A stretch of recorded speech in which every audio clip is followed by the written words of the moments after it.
Welcome to Telangana వెలుగు. నేను మీ రాజు. కోమటిరెడ్డి రాజగోపాల్ రెడ్డి.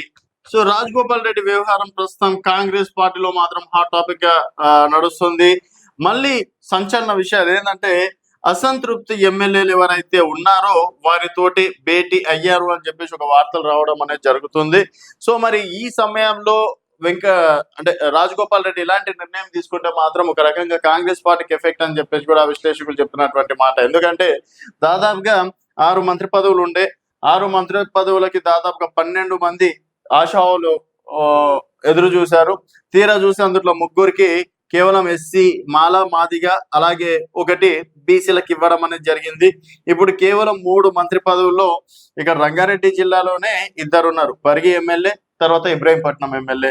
తర్వాత నిజామాబాద్ లో చూసుకున్నట్టయితే అక్కడ కూడా ఇద్దరు ఆశావులు ఉన్నారు, అందులో ముఖ్యులు సుదర్శన్ రెడ్డి. తర్వాత ఆదిలాబాద్ లో చూసుకున్నట్టయితే ప్రేమ్ సాగర్ రావు, ఆల్రెడీ ప్రేమ్ సాగర్ రావు ఆశావులు ఎదురు చూస్తున్నారు.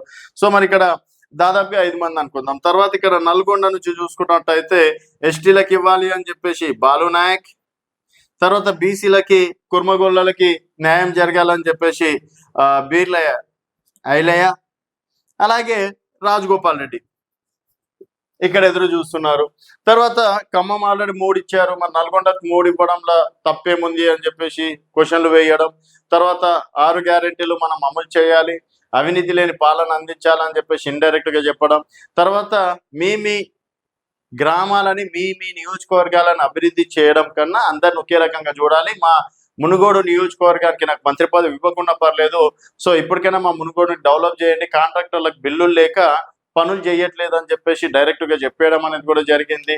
సో ఇప్పుడు కొడంగల్ మాత్రమే అభివృద్ధి జరుగుతుంది, ఆయా మంత్రుల నియోజకవర్గాల్లో అభివృద్ధి జరుగుతుంది, మరి మునుగోడు ఏం పాపం చేసిందని చెప్పేసి డైరెక్ట్ గా సమావేశంలోనే మైక్ లో చెప్పడం అనేది కూడా జరిగింది. పైసలన్నీ మీరే తీసుకుంటే మా పరిస్థితి ఏంటి అని చెప్పేసి. సో ఇవన్నీ దృష్టిలో పెట్టుకొని ఇప్పుడు అసంతృప్తి ఎమ్మెల్యేలు ఎవరైతే ఉన్నారో వాళ్ళతోటి స్పెషల్ అంటే ఒక భేటీ అయ్యారని చెప్పేసి కూడా తెలుస్తుంది. గతంలో మహబూబ్ నగర్ ఎమ్మెల్యేలు ఒకనొక విషయంలో భేటీ అయ్యారనేది సంచలనం సృష్టించింది, అది అక్కడికే క్లోజ్ చేయడం అనేది కూడా జరిగింది. సో ఇప్పుడు అసంతృప్తి ఎమ్మెల్యేలతోటి భేటీ అవ్వడం రాజగోపాల్ రెడ్డి అనేది కాంగ్రెస్ పార్టీలో కొత్త చర్చకు దారి తీసిందని చెప్పేసి కూడా చెప్పుకోవచ్చు. మరి ఇది అనేది అంటే ఇక్కడికే క్లోజ్ చేసి మరి వాళ్ళ ఆశావుల్లో 2-3కి అవకాశాలు ఇచ్చి తర్వాత ఇతర పదవులకి అంటే హామీ ఇచ్చేసి ఇంతటితో క్లోజ్ చేస్తారా, లేకపోతే ఇది ముదిరి ఇంకెక్కడన్నా దారి తీస్తుందా? ఎందుకంటే రాబోయే స్థానిక సంస్థల ఎన్నికల్లో మంత్రి పదవుల ఎఫెక్ట్ కూడా ఎక్కువగానే ఉండే అవకాశం ఉంటుందని చెప్పేసి కూడా చెప్పుకొస్తున్నారు. ప్రస్తుతం రాజగోపాల్ రెడ్డి వ్యవహారం అటు క్రమశిక్షణ కమిటీ కూడా ఎటు తేల్చుకోలేని పరిస్థితి ఉంది.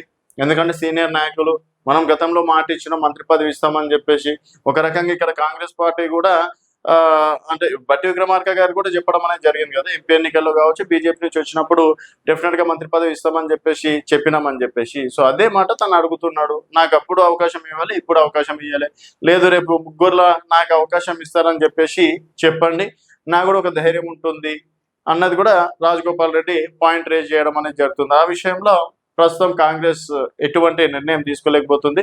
ఇప్పుడు ఈ అసంతృప్త ఎమ్మెల్యేలతోటి ఏం నిర్ణయాలు తీసుకుంటారు, మళ్ళీ వాళ్ళు కూడా తిరుగుబాటు చేస్తారా, వాళ్ళు కూడా అంటే రెబల్స్ గా నిలబడే అవకాశాలు ఉంటాయా, దీన్ని ఇక్కడ వరకే సాల్వ్ చేస్తారా అనేది వేచి చూడాల్సిన విషయం. మా రాజగోపాల్ రెడ్డికి మంత్రి పదవి ఇవ్వాలని మీరు భావిస్తే మీ అభిప్రాయాలు కూడా కింద కామెంట్ రూపంలో తెలియజేయండి. చూస్తూనే ఉండండి తెలంగాణ వెలుగు.